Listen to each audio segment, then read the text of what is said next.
Welcome to the Honolulu Cheese Podcast, the pretty much #1 NFC North podcast. I'm your host, Matt.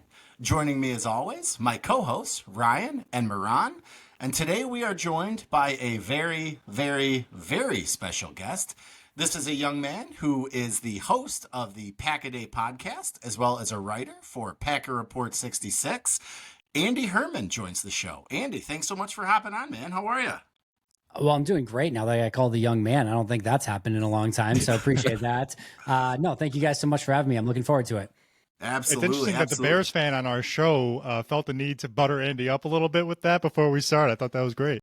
Appreciate it. I mean, Andy's probably younger than me. He said in one of the ads on his pod that he went to a friend's 40th birthday party. It was not my 40th birthday party, but you know, I did just have a 40th birthday party. So, Andy, we always like to get the show going with a little bit of like a cold open question, something like that. So, my question to you, I've been listening to the Pack-A-Day pod for a little bit now. I heard you mention last week in the same sentence a ladder match and a brass ring. So my question to you is, who is your all-time favorite wrestler? Okay. So I have probably a Mount Rushmore. Perfect. Let's go. Can I give you a Mount Rushmore? All right, let's do a Mount Rushmore. Please. Kurt Angle. Great choice. Heartbreak Kid Shawn Michaels. Same. Stone Cold Steve Austin. And I'm gonna go current. I'm gonna go Will Ospreay. Will Ospreay does stuff that I've never seen anybody do before, so I'm gonna go Will Ospreay as well. So that's my Mount Rushmore. I think there's something that each of them bring to the table. I think Kurt Angle in his prime was I think probably the greatest pure wrestler that I've ever seen. Entertainment value, his actual in-ring work, face, heel, comedy, anything that you wanted. Stone Cold to me is the biggest draw of all time. And you have to have, like, if you're gonna have a Mount Rushmore, you have to have somebody that's like, you have to either have Rock, Cena, Hogan, like, you know, one of Reigns, one of these guys that's like an ultimate troll, right? So to me, it's Austin. And what really sold me on Austin is also, again, face, heel. You know, he could do a little bit of everything. But when he went against Kurt Angle and they wrestled together, like, Austin would just go and he would like try to out wrestle Kurt Angle, and he like literally could, like, this was not Hogan where, you know, you just punch, leg drop, right? Austin wrestled punch, Luthez press, Stone Cold stunner, because that's what the crowd wanted. But if you needed him to go and like give like an actual wrestling match, he could do it. And that's to me what kind of set him aside from like the stars. Shawn Michaels made everything better. You could make him a special guest referee. You could put him on the outside of the ring. You could put him in the ring. You could put him a quadruple ladder match, anything that you wanted. And no, if Shawn Michaels was there, he just always made it better. And then, like I said, Will Ospreay just does stuff that I've never seen anybody in a wrestling ring ever do, not at the level that he does it at. So that's my Rushmore right now. It's subject to change at any given moment, but that's where I would go with that answer. Card subject to change. Miran, I feel like we need a cigarette after that one. Yeah, just to add something to it, Perk Angle in TNA was wonderful. Yeah, I mean, obviously, I don't. I wish, you know, Kurt didn't have to go through that era of his life and career, but what he did in the ring during that time, and jumping off of cages and stages and everything else during that time, off the cage, certainly very entertaining to say the least. Yes. Absolutely. Great Mount Rushmore. And then, Andy, did you want to just tell people a bit about the Pack-A-Day podcast, kind of how you got your start, kind of, you know, what led to you getting into the podcast game? We'd love to, you know, learn a bit about you and just how you kind of got started. Yeah, I appreciate it. First of all, you can find the podcast, you know, 365, wherever you get your favorite podcasts, over on YouTube as well, just Pack-A-Day podcast. The story is long and boring, and I think a lot of people have probably heard it by now, but just decided basically one day of like, oh, I should probably do a podcast. Figured out the name Pack-A-Day as soon as I figured it out, posted to social media and said, who wants to do this with me? Had kind of the idea of like the New York Times, the daily, one episode, 5 days a week on a specific topic. But I had a kind of a different host every single day for the 5 days was my idea. I just kind of evolved from there. Started as an audio podcast. We, you know, started the YouTube channel as well. And it's just kind of taken off at a level that I never could have expected. So very grateful for everything. I am insanely grateful for the entire team of people that I've had working from day one up until now. A lot are still there. Some are not. Some have come on later. But everyone that's ever been a part of it has been a better person even than they are a podcaster. And I cannot thank them enough. Yeah, that's really cool, man. Honestly, I'm jealous. I wish we got to do this every day. It's a lot of work, and I respect the hell out of you for that. And it's great because this podcast actually started with 2 Lions fans and Miran, our Packers fan, and now he's outnumbering us with you here. And we got Matt with the Bears, Finally. so we're ready to go, right? Like Miran's like been very excited for this, as we all have. So that's awesome, man. If I knew there was, Lions, I wouldn't have wore, this color blue hat, to the show today. I would have maybe represented a little bit differently, but no, Yeah. it's awesome. I love anytime you get a good NFC North conversation going with, rival hosts or rival, guests, whatever. It ends up usually being a good time. Absolutely. Absolutely. And then, Andy, we just like kind of get into the meat and potatoes. We just kind of wanted to get your 10,000 foot view. I know you guys have been doing a lot of off-season content over at Pack-A-Day, rating players, plays this past week. It's been super fun to listen to, even as a Bears fan. And, some of those plays do come against the Bears, so it's not always the greatest. But just wanted to kind of get your thoughts on what you thought of the Packers off-season, what they did or didn't do, anything that you were a fan of, anything that surprised you, and just kind of, where do you feel like the Packers position themselves heading into 2025? Yeah, I think you can look at it in a couple different ways. I think one of the things that a lot of Packers fans, myself included, were maybe hoping for was a ceiling raiser. And what I mean by that is, it felt like they were maybe a star player or two away from really being able to compete at a very high level. And, they did that last year, obviously with Josh Jacobs and Xavier McKinney. And I don't think it was probably ever feasible that they could probably get 2 of those type of players, but I think there was maybe some hope that you could go out and maybe add a star to this team in some capacity. I don't think they did that. I mean, at least not on the surface. It's possible that a Matthew Golden or, maybe even a Nate Hobbs or one of these guys could turn into a star relatively quick in the league. There, in Hobbs' case, just coming to a new team. That's within the realm of possibility, but I don't think they went that avenue. To their defense, I think it was very difficult to find that player. In free agency, the highest paid player was Milton Williams. Milton Williams is not a star, and he got $100 million contract in a 4-year. Like, it's a really difficult avenue to sort of go through this offseason and find a free agent that you would deem a true star that kind of switched teams. And then, you could trade for somebody like a DK Metcalf. I think DK Metcalf in and of itself, I'm not sure that that's quite the upper echelon wide receiver, but he's a great wide receiver. Mm-hmm. That costs you $30 million per year in a 2nd round pick. I don't think I would have been a huge fan of Green Bay doing that deal in and of itself. So that avenue, as much as maybe we wanted it to have happen, I don't think was actually open to Green Bay because those players just did not become available in 2025 like maybe they did in 2024. And when they did, Green Bay did a great job of striking when the iron was hot and taking advantage of players like Xavier McKinney and Josh Jacobs being out there. So I think what they did a great job of on the flip side was saying, all right, there maybe isn't this unbelievable ceiling raiser out there that we can get, this unbelievable, all Pro Bowl kind of guy. Where are our weaknesses? And to me, the 2 lowest graded players on the team last year, one on offense, one on defense, was Josh Myers and Eric Stokes.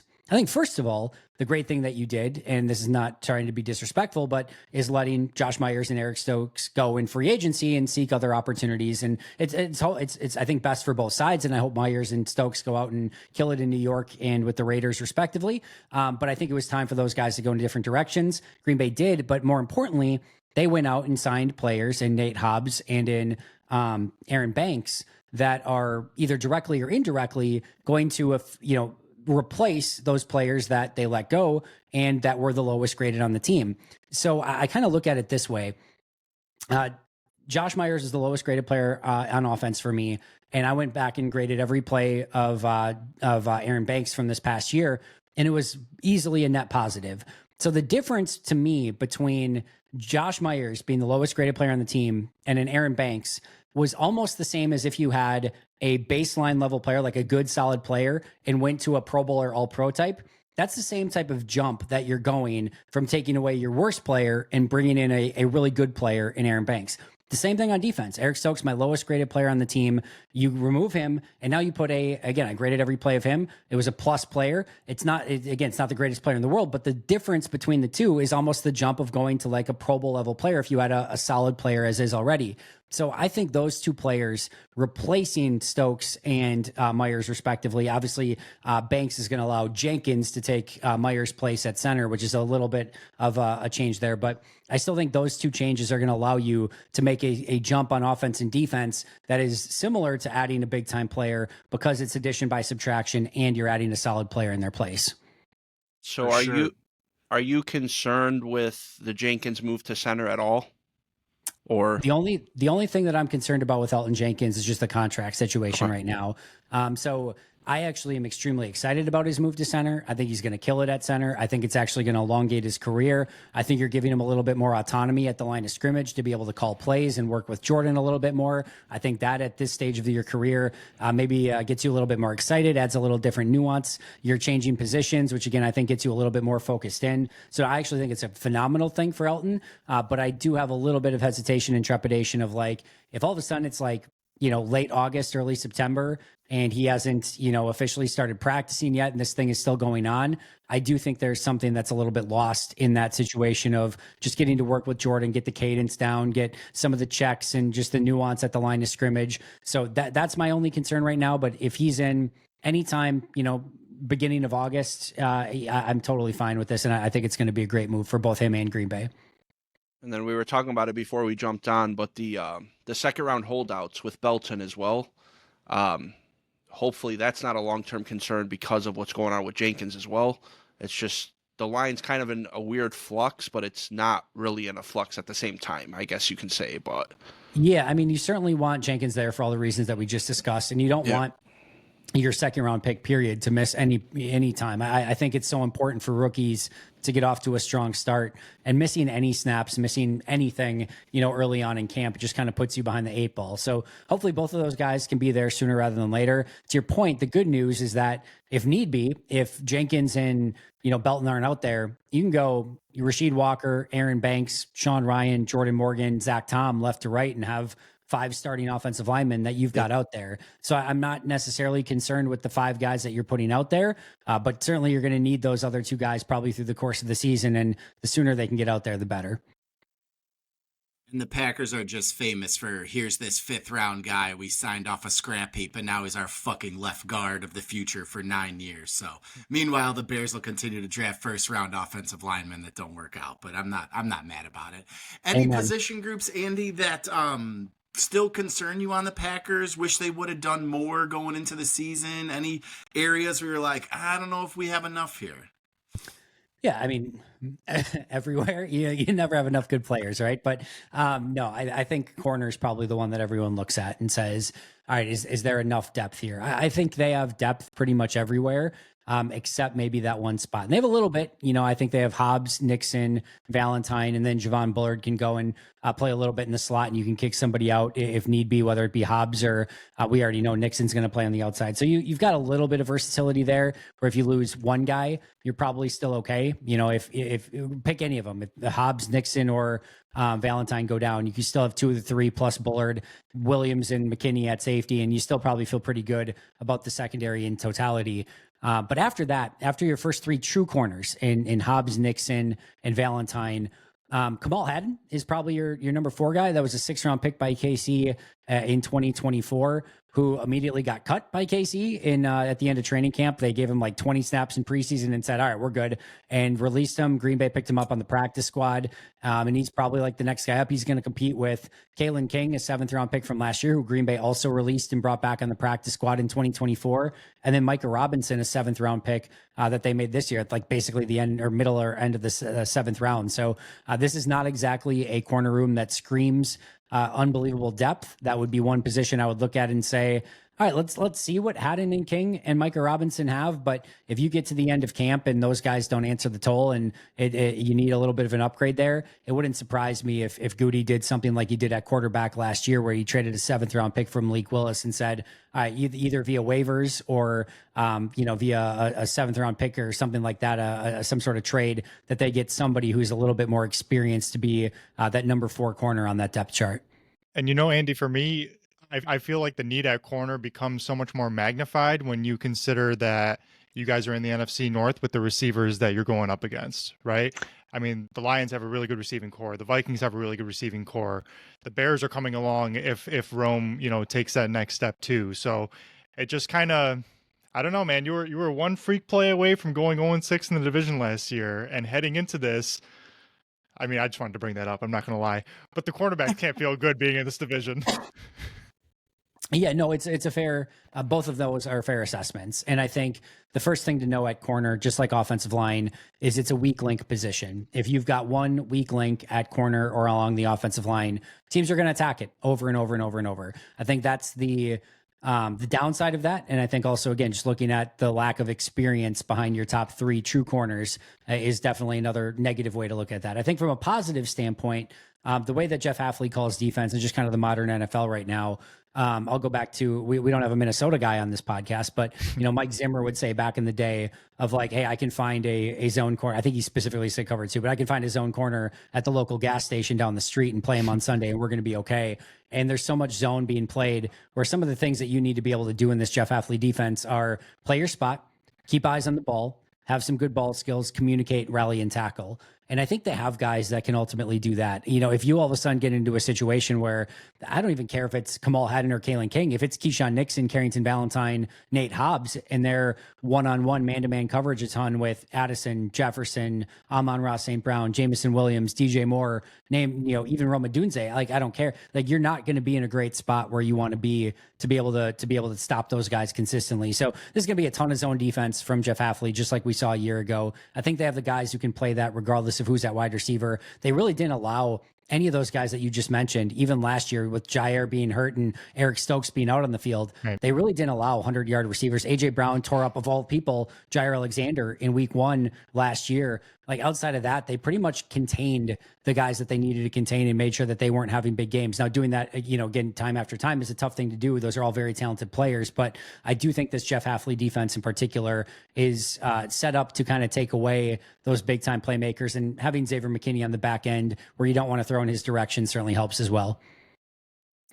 Ron, I think now's the point in the podcast when you tell Andy your Packers wide receivers take, and we get his thoughts if he doesn't log off. That's fine. Is this spicy? No, it's very spicy. I think spicy. I think we have the best receiver core in football, in the receiving room, I should say. I think we have guys on the team, and you can keep laughing. That's fine.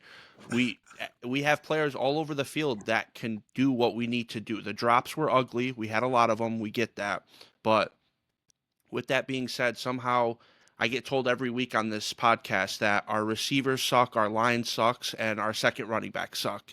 And somehow we still produce a top 10 offense. So I'm confident in saying I love this receiving group. You add in Golden, I like the room. I mean, I know they want to hear your take on it, and you're probably going to rip on me too, but I'm not shying away from it. All right, so here's what I will say. If Green Bay has the best wide receiver room in football, the rest of the league needs to look the hell out, because it's going to be a hell of a season for Green Bay if that does end up coming to fruition. Yeah. No doubt. Here's a couple things I will say.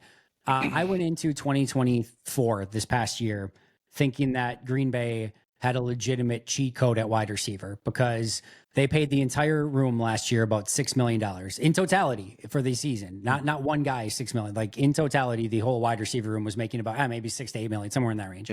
Yeah. Which is incredible, right? And going into 2024, you're like, oh my God, they've got Watson, they've got Dobbs, they've got Reed, they've got Wicks, even Melton and Heath were like looking solid in their seasons prior. Melton was the first receiver on the team to have a 100-yard game. And I was so geeked up about this wide receiver room. I thought they legitimately, they hacked the system. They have this unbelievable wide receiver room that's all young, talented, up and coming, and they're making nothing. Like, they are literally the envy of the entire NFL to be able to do that.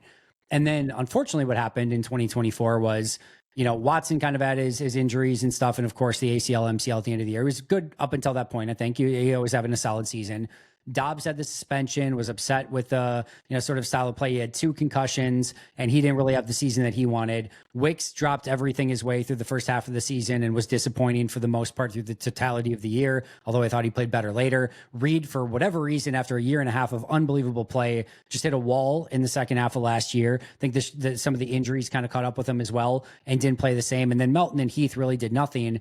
And you went going into the season being like, they have 6 young up and coming players, and any of these guys could break out in even not even necessarily a significant way, just in a positive way. And it could be to your point, maybe the best wide receiver room in football.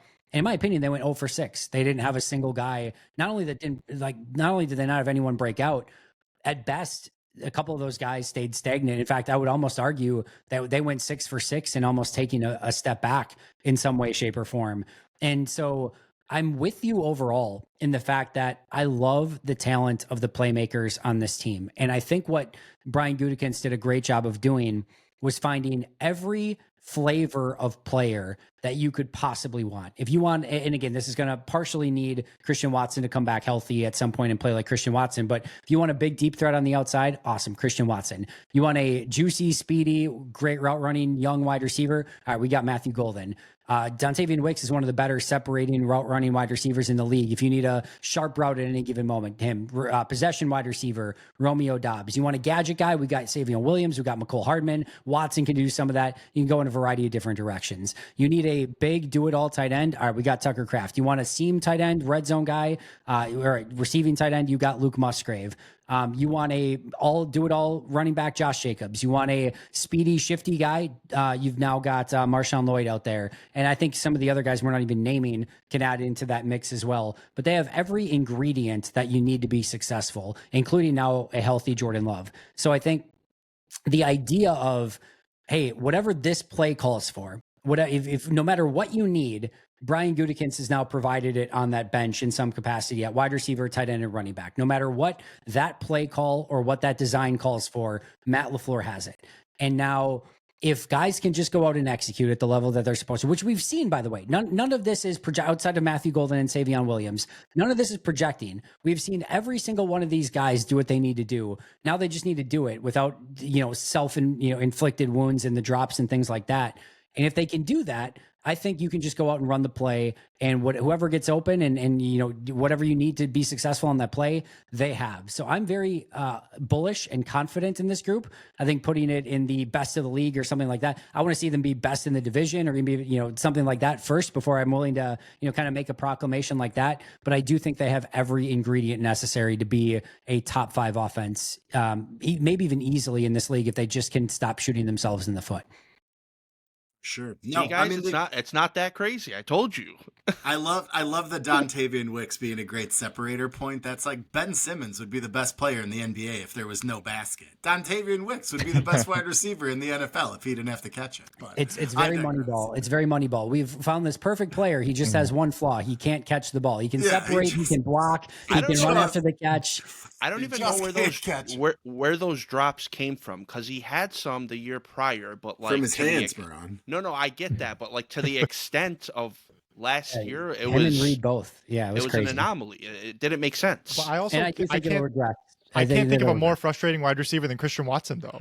Like, all I can think of is multiple 80-yard bombs where he got the separation he needed. He's flying down the sideline, and it just doesn't happen. Wasn't it like the first play of the year with A-Rod's last year or whatever that was when he like just dropped a gimme first play of the game? Yeah, week one. It was just, man, it just always leaves you wanting more. It was. I think the interesting thing, if you look at Christian, is you look at his drops overall. He had 5 his rookie year, which is like it's not terrible. It's not great or whatever.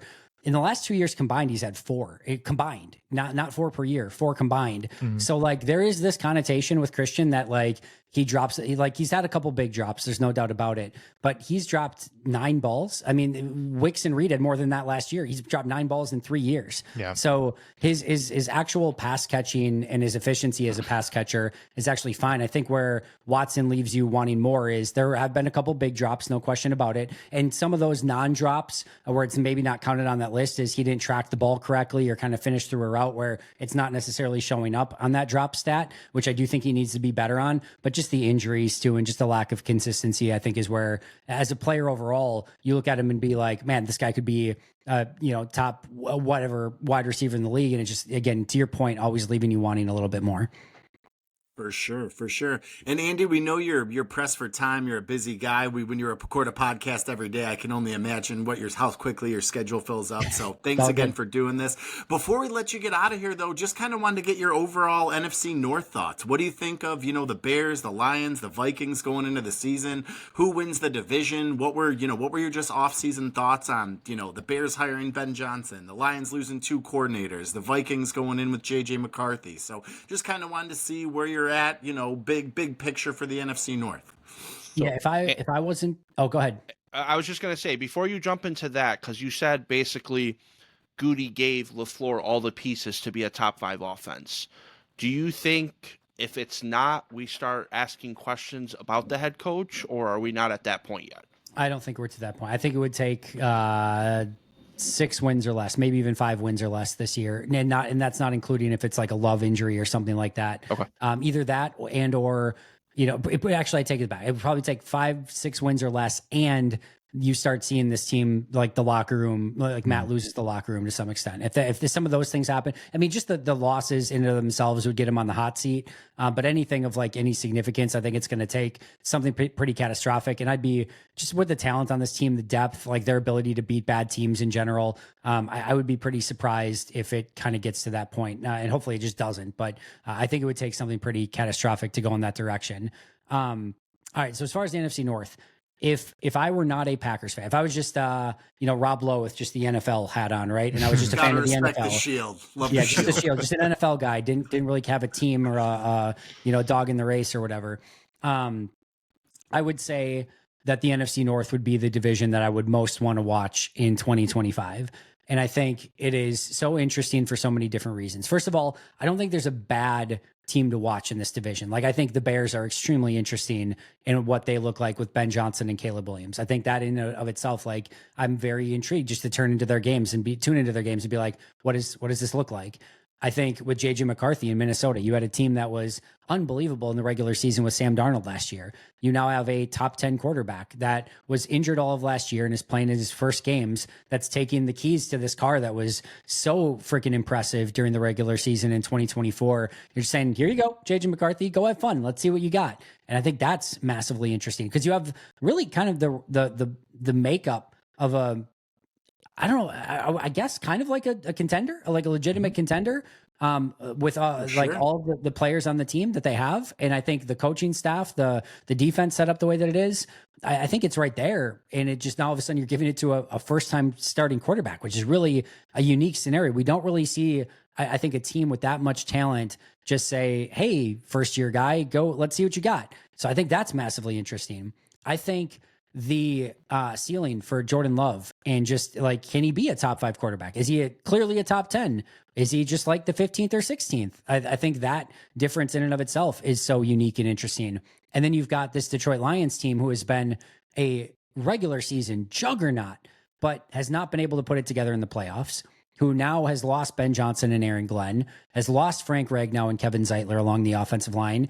And there's, for the first time, I don't think like catastrophic cracks in the foundation, but with not winning a playoff game and with losing some of those key pieces, I'm very interested to see. I honestly thought they were going to be a little bit more, I don't know if I want to say desperate, but I would absolutely say aggressive this offseason and being like, hey, like the window's now, like the time is now. We have everything that we need. Let's go. And to me, you almost take a little bit of a step back from a talent standpoint, especially along the offensive line, which I think is insanely important for Jared Goff, and just kind of how he performs this year. So I think getting Aiden Hutchinson back probably makes up for any of the things that I just said. I think he was playing as the best defensive player in football, assuming that he still looks like that. That is a unbelievable win for the Lions. But this is a division that is going to go absolutely ape on each other. And what that looks like this season, I can't wait to watch. And I think any of these teams, to at least a small extent, could probably end up at 1. I think the Bears and the Vikings, especially the Bears, have to do a little bit more of a heavy lift to get to that spot. But I don't think like, I think I can at least squint and see like an avenue, if nothing else. Like Caleb Williams is just all of a sudden incredible in Ben Johnson's offense, and there you go. Like they're competing. And I think any team besides the Lions, barring injury, can probably finish 4th in this division. And I just think that makes it so incredibly intriguing. And I'm so excited to see what that looks like this upcoming year. So because you said besides the Lions, does that mean you're picking the Lions to win the NFC North in 2025? I would by default pick the Lions. I do think it comes down to Detroit and Green Bay would be my 2. I think everyone in this division has such an insane schedule that it just is, it's going to be really difficult, I think, for any team to get in any sort of consistent rhythm. I think all 4 of these teams, like I said, are just going to cannibalize themselves with their NFC North schedule. Add on top of that, the AFC North and the NFC East, and just some tough games all throughout. I think it's going to be really like I would say that it wouldn't stun me in general, just in pure just looking at the teams and rosters. Like the NFC North should have 3 teams in the playoffs, but their schedule and their division is so difficult and complicated that my guess is you only get 2. And the 2 teams, I mean, even the team that's on the top of this, I think trying to win the NFC from this division is going to be so freaking hard. So to me, it's the 2 or 3 teams that get in, and then can any of these teams actually do damage in the NFC? I think is going to be really fun to watch as well. And honestly, if I could put a phrase on it as a Lions fan heading into the season, how I feel about my team, it's confident but nervous.